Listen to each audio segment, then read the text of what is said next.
ದೇಶವನ್ನು ಪೋಲಿಯೋ ಮುಕ್ತವಾಗಿಸುವ ಮಹತ್ವಾಕಾಂಕ್ಷೆಯ ಅಭಿಯಾನವೇ pulse polio.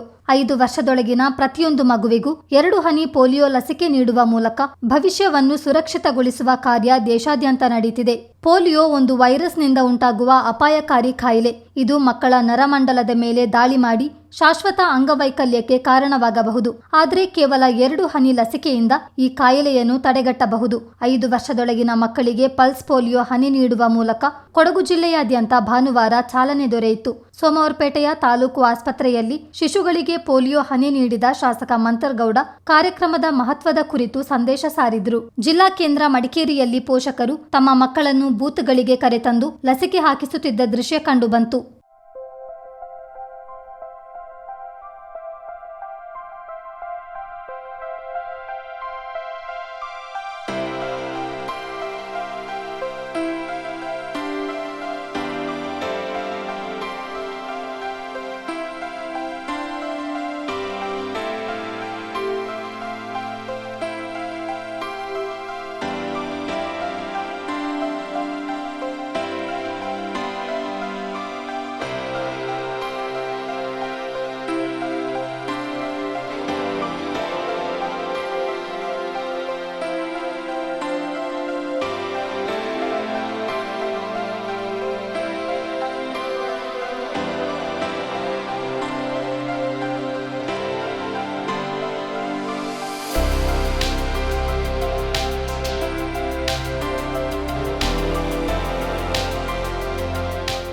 Kodagu ಜಿಲ್ಲೆಯಲ್ಲಿ 5 ವರ್ಷದೊಳಗೆ 29,011 ಮಕ್ಕಳಿದ್ದು, ಗ್ರಾಮೀಣ ಪ್ರದೇಶದಲ್ಲಿ 26,373 ಮತ್ತು ನಗರ ಪ್ರದೇಶದಲ್ಲಿ 2,638 ಮಕ್ಕಳನ್ನು ಗುರುತಿಸಲಾಗಿದೆ. ಪಲ್ಸ್ ಪೋಲಿಯೋ ಹನಿ ನೀಡುವ ಕಾರ್ಯಕ್ರಮಕ್ಕೆ ಜಿಲ್ಲೆಯಲ್ಲಿ 471 ಬೂತ್ ತೆರೆಯಲಾಗಿದೆ. ಜನಸಂದಣಿ ಪ್ರದೇಶಗಳು, ಬಸ್ ನಿಲ್ದಾಣ ಹಾಗೂ ಪ್ರವಾಸಿ ಕೇಂದ್ರಗಳನ್ನು ಗುರಿಯಾಗಿಸಿ 33 ಟ್ರಾನ್ಸಿಟ್ ಬೂತ್ಗಳನ್ನು ತೆರೆಯಲಾಗಿದೆ. ಮಡಿಕೇರಿ ತಾಲೂಕಿನಲ್ಲಿ 1 ಸಂಚಾರಿ ತಂಡವನ್ನು ಸಹ ನಿಯೋಜಿಸಲಾಗಿದೆ. ಜಿಲ್ಲೆಯಾದ್ಯಂತ ಲಸಿಕಾ ಬೂತ್ಗಳಲ್ಲಿ ಕಾರ್ಯನಿರ್ವಹಿಸಲು 1952 ಲಸಿಕೆ ನೀಡುವವರು 84 ಮಂದಿ ಮೇಲ್ವಿಚಾರಕರನ್ನು ನಿಯೋಜಿಸಲಾಗಿದೆ. ಇದೇ ಜೂನ್ 29 ಮತ್ತು 30ರಂದು ಗ್ರಾಮೀಣ ಪ್ರದೇಶದಲ್ಲಿ, ಜೂನ್ 29ರಿಂದ ಜುಲೈ 1ರವರೆಗೆ ನಗರ ಪ್ರದೇಶದಲ್ಲಿ ಮನೆ ಮನೆಗೆ ಭೇಟಿ ನೀಡಿ ಪೋಲಿಯೋ ಲಸಿಕೆಯಿಂದ ಬಿಟ್ಟು ಹೋಗಿರುವ ಮಕ್ಕಳಿಗೆ ಪೋಲಿಯೋ ಲಸಿಕೆ ನೀಡಲಾಗುತ್ತದೆ.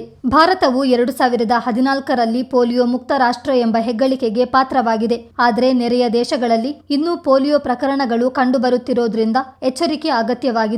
ಅದಕ್ಕಾಗಿ ಪ್ರತಿಯೊಂದು ಪಲ್ಸ್ ಪೋಲಿಯೋ ಅಭಿಯಾನದಲ್ಲೂ ಮಕ್ಕಳಿಗೆ ಲಸಿಕೆ ನೀಡುವುದು ಕಡ್ಡಾಯ. ಬ್ಯೂರೋ ರಿಪೋರ್ಟ್, ಚಿತ್ತಾರ ನ್ಯೂಸ್.